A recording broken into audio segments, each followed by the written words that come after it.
وعلیکم السلام ورحمۃ اللہ وبرکاتہ۔ اللہ رب العالمین خیر و عافیت میں رکھے۔ سوال اہم ہے اور اس کی حاجت اور ضرورت بھی ہے۔ وہ یہ ہے کہ جنازہ کو دوڑتے ہوئے لے جانا درست اور صحیح ہے؟ اس کا جواب ہے کہ اللہ کے رسول صلی اللہ علیہ وسلم کا فرمان صحیح بخاری میں 1315 اور مسلم میں 944 ہے۔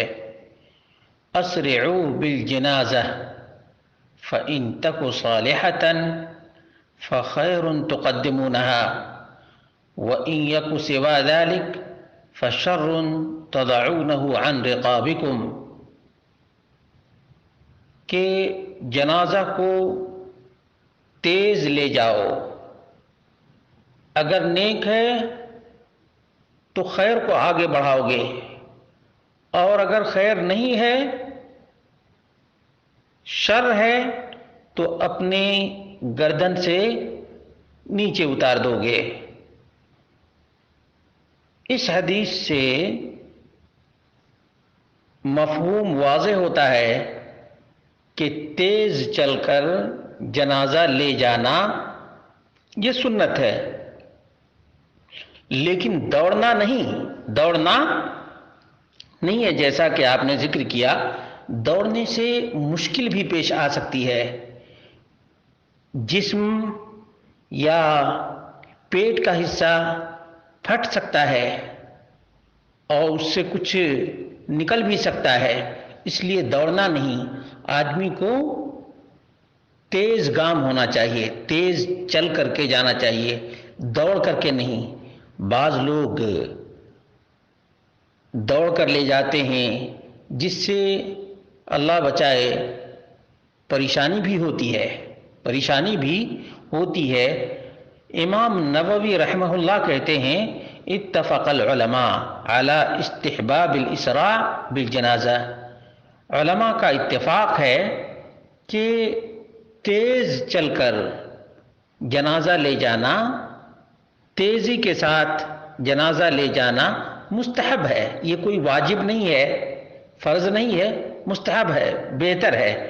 الا ان یخاف من الاسراع انفجار المیت، ہاں اس بات کا خیال رہے کہ کہیں میت کا جسم پھٹ نہ جائے، یا میت کے جسم کا کوئی حصہ پھٹ نہ جائے۔ وَنَحْوِهِ فَيَتَأَنَّى، تو ایسی صورت میں ہلکی چال چل کر لے جانا چاہیے، ہلکے سے لے جانا چاہیے۔ شرح المہذب جلد نمبر 2 صفحہ نمبر 235 ہے۔ شیخ ابن باز رحمہ اللہ سے پوچھا گیا کہ اسراء بالجنازہ کیا ہے؟ اس سے مراد نماز جنازہ اور غسل ہے؟ فاجاب، شیخ ابن باز رحمہ اللہ نے فرمایا، المقصود المشی، اس حدیث سے مقصد ہے تیز چل کر جانا، دوڑنا نہیں۔ وَيَدْخُلُ ضِمْنًا الصَّلَاةُ عَلَيْهَا وَتَغْسِيلُهَا، اور ضمنی طور پر یہ بھی معلوم ہو گیا کہ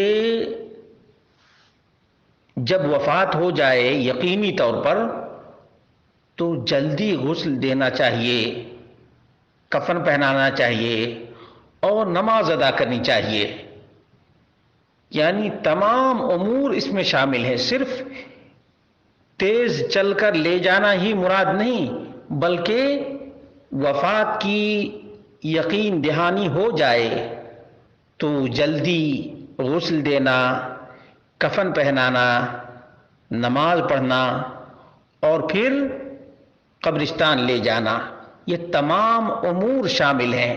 اس لیے جو لوگ دوڑ کر لے جاتے ہیں جنازہ کو، وہ صحیح نہیں ہے، جیسا کہ علامہ نووی نے ذکر کیا، اس سے میت کے جسم پھٹنے کا بھی امکان ہے۔ واللہ اعلم بالصواب۔